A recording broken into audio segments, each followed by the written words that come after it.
Hey guys, today I would like to share with you what is Zener diode and how many types of breakdowns in Zener diode and what are the VI characteristics of Zener diode. ఇక్కడ అసలు Zener diode అంటే ఏంటి అంటే ఇది ఒక semiconductor device అనమాట. It allows current to flow normally in forward బయాస్లో normal డయోడ్లో ఎలా అయితే కరెంట్ ఒక డైరెక్షన్లో ఫ్లో అవుతుందో అలాగే ఇక్కడ కూడా కరెంట్ని ఫ్లో చేసిద్ది. But when comes to reverse bias, when the reverse voltage reaches a certain critical value, reverse voltage అనేది సర్టెన్ క్రిటికల్ వాల్యూ దగ్గర రీచ్ అయినప్పుడు అక్కడ అంటే జీనార్ వోల్టేజ్ దగ్గరికి రీచ్ అయినప్పుడు డయోడ్ అనేది కరెంట్ని కండక్ట్ చేయడం స్టార్ట్ చేసిద్ది. అలా స్టార్ట్ చేసినప్పటికీ అక్కడ డయోడ్ అనేది ఎటువంటి డ్యామేజ్ జరగదు. ఎందుకంటే ఇది స్పెషల్ టైప్ ఆఫ్ డయోడ్ కాబట్టి, స్పెషల్గా డిజైన్ చేశారు కాబట్టి ఎటువంటి డ్యామేజ్ జరగదు. So it is mainly used as a voltage regulator, కాబట్టి ఇది వోల్టేజ్ రెగ్యులేటర్లా పనిచేసిద్ది. Next, types of breakdowns in zener diode. When a diode is reverse biased and the voltage is increased, ఇది ఎప్పుడు అక్కడ అవుతుందంటే డయోడ్ అనేది రివర్స్ బయాస్లో ఉండి వోల్టేజ్ అనేది ఇంక్రీజ్ అయినప్పుడు 2 టైప్స్ ఆఫ్ బ్రేక్డౌన్స్ అనేవి అక్కడ అవుతాయి. ఏంటి అంటే avalanche breakdown, Zener breakdown. First avalanche breakdown యొక్క డయాగ్రామ్ చూద్దాము. అవలాంచ్ బ్రేక్డౌన్ యొక్క డయాగ్రామ్ ఇలా ఉండిద్ది అనమాట. జీనర్ డయోడ్ వోల్టేజ్ సోర్స్ అనేది ఇక్కడ నుంచి ఫ్లో అవుతుంది అనమాట. అండ్ రెసిస్టర్, ఇది కరెంట్ అనేది ఇలా ఫ్లో అవుతుంది. ఇది ఎలా వర్క్ అవుతుందో చూద్దాము. It happens in both normal diodes and Zener diodes. ఇది నార్మల్ డయోడ్స్లోను జీనర్ డయోడ్స్లోను అక్కర్ అవుతుంది, జరుగుతుంది అనమాట.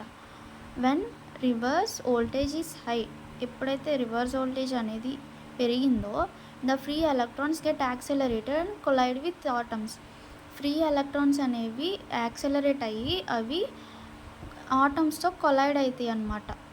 These collisions create more free electrons, A chain reaction occurs and suddenly large current flows. అంటే ఈ కొలిజన్ అనేది ఎక్కువ ఫ్రీ ఎలక్ట్రాన్స్ని చేసి ఒక చైన్ రియాక్షన్ని క్రియేట్ చేసిద్ది అనమాట. అలా క్రియేట్ చేసినప్పుడు లార్జ్ కరెంట్ ఫ్లో అనేది అక్కర్ అవుతుంది. అలా లార్జ్ కరెంట్ ఫ్లో అనేది ఎప్పుడు అక్కర్ అవుతుంది అంటే ఎప్పుడైతే 8 వోల్ట్స్ కన్నా ఎక్కువ ఉంటుందో, 8 వోల్ట్స్ కన్నా ఎక్కువ ఎప్పుడైతే ఉండదో అప్పుడు ఈ రియాక్షన్ అనేది చూస్తామన్నమాట, ఈ లార్జ్ కరెంట్ ఫ్లోని. These may damage normal diode. ఇది ఏం చేసిద్ది అంటే నార్మల్ డయోడ్ని అయితే డ్యామేజ్ చేసేయగలదు, కానీ ఇది జీనర్ డయోడ్ అంటే స్పెషల్గా డిజైన్ చేస్తారు కాబట్టి జీనర్ డయోడ్ దీంట్లో ఎటువంటి డ్యామేజ్ ఉండదు. ఇట్ విల్ హ్యాండిల్ చేసుకోగలదు అనమాట ఎటువంటి వోల్టేజ్లో అయినా కానీ. నెక్స్ట్, జీనర్ బ్రేక్డౌన్ యొక్క డయాగ్రామ్ ఇది. ఎలక్ట్రాన్స్ అనేవి ఇలా ఫ్లో అవుతున్నాయి. ఇటువైపు రెసిస్టర్ ఉంది, కరెంట్ని కంట్రోల్ చేయడానికి. ఇది బ్యాటరీ అనమాట. ఇది రివర్స్ బయాస్లో ఉంది అని చూపిస్తున్నాము. ఇది జీనర్ డయోడ్. ఇది జీనర్ బ్రేక్డౌన్ యొక్క diagram. It happens in Zener diodes. ఇది ఎప్పుడు జరుగుతుంది అంటే జీనర్ డయోడ్లో హెవీలీ డోప్డ్ డయోడ్స్లో జరుగుతుంది. హెవీలీ డోప్డ్ డయోడ్స్ అంటే ఏంటి? నార్మల్గా డోపింగ్ అంటే ఇంప్యూరిటీస్ని యాడ్ చేయడం. సిలికాన్లో కానీ, జెర్మానియంలో కానీ, గ్యాలియంలో కానీ ఇంప్యూరిటీస్ని యాడ్ చేయడం అనమాట. ఇక్కడ ఏం జరుగుద్ది అంటే హెవీలీ డోపింగ్ అంటే ఎక్కువ ఇంప్యూరిటీస్ని యాడ్ చేసేస్తాము. అలా యాడ్ చేయడం వల్ల ఏమవుతుంది? వోల్టేజ్ అనేది తగ్గిపోతుంది, అంటే లో వోల్టేజ్ అనేది ప్రొడ్యూస్ అవుతుంది అనమాట. అలా ఎక్కువ ఇంప్యూరిటీస్ని యాడ్ చేయడం వల్ల. పాయింట్ చూద్దాము. When reverse voltage is increased and reaches Zener voltage, the electric field in depletion region becomes very strong. ఎప్పుడైతే రివర్స్ వోల్టేజ్ అనేది ఇంక్రీజ్ అయ్యి అది జీనర్ వోల్టేజ్కి రీచ్ అవుతుందో అప్పుడు ఎలక్ట్రిక్ ఫీల్డ్ అనేది స్ట్రాంగ్ అవుతుంది అనమాట, అంటే కరెంట్ అనేది స్ట్రాంగ్ అవుతుంది. These field is so strong that it pulls electrons directly from their bond. ఈ ఫీల్డ్ అనేది చాలా స్ట్రాంగ్గా ఉండిద్ది అనమాట. ఎలక్ట్రాన్స్ అనేవి ఏమవుతాయి అంటే పుల్ చేస్తాయి, అంటే లాక్కుంటాయి డైరెక్ట్లీ ఫ్రమ్ దేర్ బాండ్స్లోకి లాక్కుని they jump into conduction band, అంటే వ్యాలెన్సీ బ్యాండ్ నుండి కండక్షన్ బ్యాండ్కి జంప్ అవుతాయి అనమాట. It causes sudden current flow. అప్పుడు ఏమవుతుంది? సడన్గా కరెంట్ ఫ్లో అనేది అక్కర్ అవుతుంది. ఇది మనం ఎక్కడ చూస్తాము అంటే 5 to 8 వోల్ట్స్ దగ్గర, లెస్ దెన్ 5 to 8 వోల్ట్స్ దగ్గర ఈ కరెంట్ ఫ్లో అనేది చూస్తాము. నెక్స్ట్, విఐ క్యారెక్టరిస్టిక్స్ డయాగ్రామ్ ఇదనమాట. పాజిటివ్ వైపు ఏమో ఫార్వర్డ్ బయాస్ ఉంది, నెగిటివ్ వైపు ఏమో రివర్స్ బయాస్ ఉంది. Avalanche break down and Zener break down అనేది ఇలా కర్వ్స్ అనేవి ఇలా చూపిస్తున్నారనమాట VI క్యారెక్టరిస్టిక్స్లో.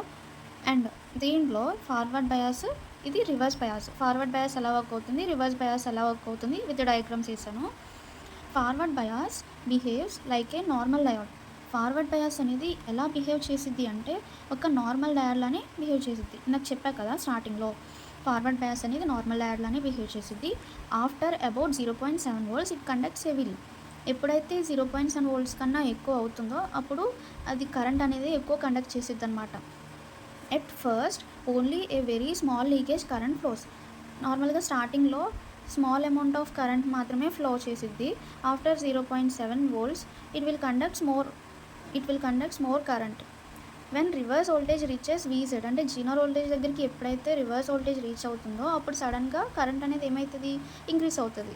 Voltage across the diode stays almost constant at VZ. Voltage అనేది అలా కరెంట్ ఇంక్రీజ్ అయినా కానీ వోల్టేజ్ అనేది కాన్స్టెంట్గా ఉంటుందన్నమాట.